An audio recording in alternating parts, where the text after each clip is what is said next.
So for the 3 to 12 of you that have been watching this Walk in the Park video so far, I apologize for taking the last 2 days off, but I had a cold and I didn't think you wanted to see me snotting all over the place. And then yesterday I was just getting some stuff done. But here we go. We're in episode number 6, and we have 2 more days in 2018, and I'm really excited about 2019. I think it's shaping up already to be a good year. In the real year, you know, in the starting of the solstice, even though I got sick and had to rest a little bit, that I think, in looking at this whole year as the hero's adventure that Joseph Campbell says our life is, you know, looking at this whole year as that adventure, I would say that that's my ordinary world, okay? And I think, as I mentioned before, a little while ago, that I think I've been sick, you know, and that's the ordinary world I've been in. And I think in large part, all of us are sick. Our society is sick. And I know that myself, I've been self-medicating to deal with that. And there's a certain consciousness in our society that looks at that, and a certain voice in my head that says I'm an addict is the reason that I've hobbled myself as often as I had with various chemicals that take my consciousness and take my time and take my mind away from me. And that's fine. And I even this last year gone to a couple of AA meetings to say, you know, maybe I do need to do this and put myself through this process. And I have obviously many times called myself an addict, because that's kind of what we do in our society. And when you're in that program, especially, whether it's Alcoholics Anonymous or Narcotics Anonymous or whatever anonymous, that's the first part of the reckoning, is admitting you have a problem. And that's usually admitting I am an alcoholic or I am an addict.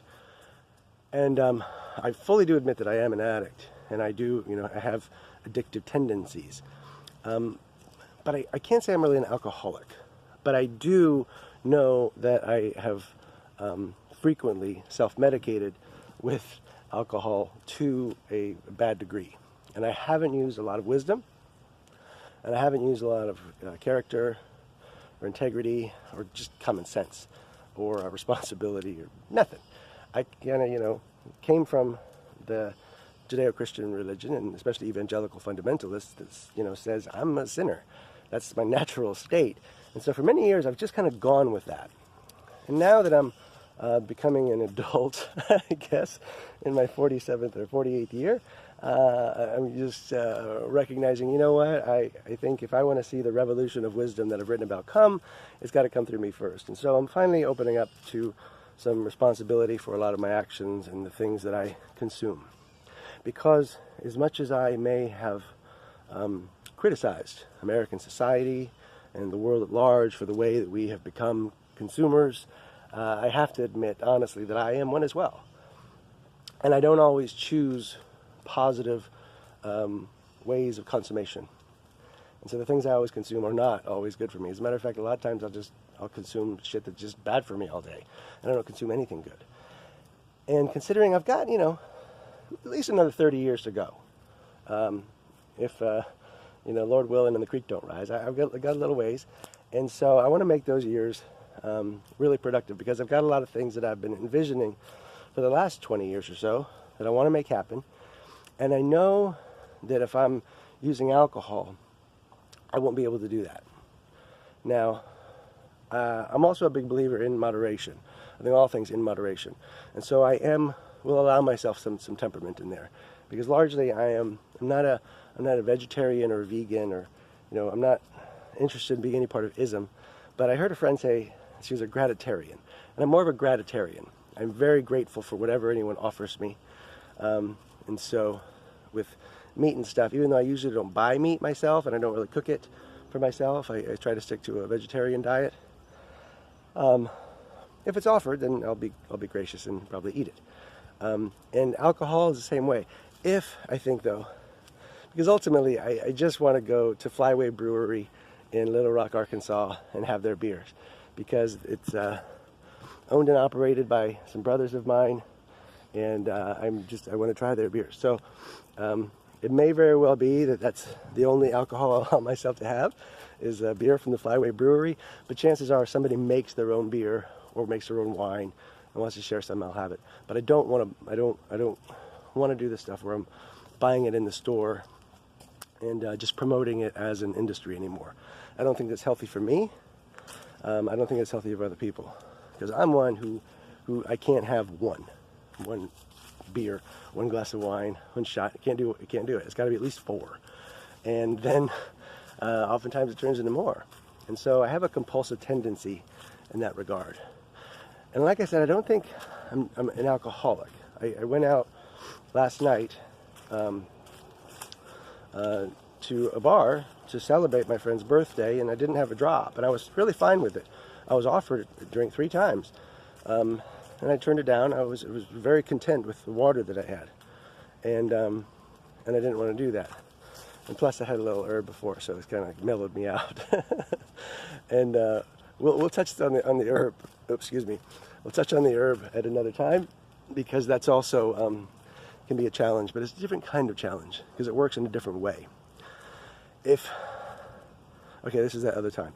If I'm using marijuana, or cannabis, hemp, pot, whatever you want to call it, then I can easily overuse it, because I mean we've been forced into ignorance for the last over 3/4 of a century. We've not been allowed to study this. There's been no one be able to say, hey, you should probably take this much to control your ADD. It's just been a free-for-all, and I've just been a free-for-all. And times when I do take it in moderation, it can be very helpful for keeping me focused and helping me do what I need to do. And even if I do take too much, I can still function. I can still be creative and productive and get some stuff done. Sometimes there's some more mistakes along the way. Sometimes there's less. But if I'm using alcohol, it slows me down a lot. And my mind doesn't function as well. My spirit doesn't function as well. And I'm really very incapable of doing much that's productive. And I realize that in the past, I have definitely played that role of the person that most people worry about when they think about homeless people. If you just give them money, I've been that. I've done sometimes just enough work to get by, to pay for my little place to live and food to eat, and just hunkered down and drank and smoked, and got high and watched TV and done nothing. And there's other times that I've put a lot in, and I've written a book or been in a play and other stuff. So I guess I'm not all that bad. But I have noticed in my own life that alcohol doesn't really help me all that much. And I know that there's a really cute trend right now to joke about how much alcohol helps and how it's wine therapy and all that. But when the laughter's over, I realize that for myself, it's not really working, and it's not giving me the life that I want. And because in this next year I see myself doing a lot of things that I'm going to need my attention for. I'm going to need a healthy mind for, and a healthy spirit, a healthy body, and healthy emotions. And so I really want to tend to that. So if we're out and about and I'm not drinking, that's okay. You don't have to offer me a drink. Don't be offended if I turn you down. But I want some more clarity in my life. And so that's one of the things that's going out. And another time we'll talk about some of my other sins when I'm ready to do that. But I hope this new year treats you well. And by all means, if you want to go celebrate and do the traditional thing of getting drunk and saying you're going to do a lot of stuff the next day and then not doing them, go right ahead. It's America. You're as free to be as much of an idiot as you want to. And you know what? And throughout the world, really, ultimately, you can be as stupid as you want to. That's your right. So go ahead, enjoy your selves. And if I've let you down, I apologize. I'm sorry. I'm human. I'm fallible. And I hope we can move forward together. And watch the new trailer for my new book, Money, Sex, Power, and Faith. It's out now. And go check it out. Get the book. You'll like it. Bye.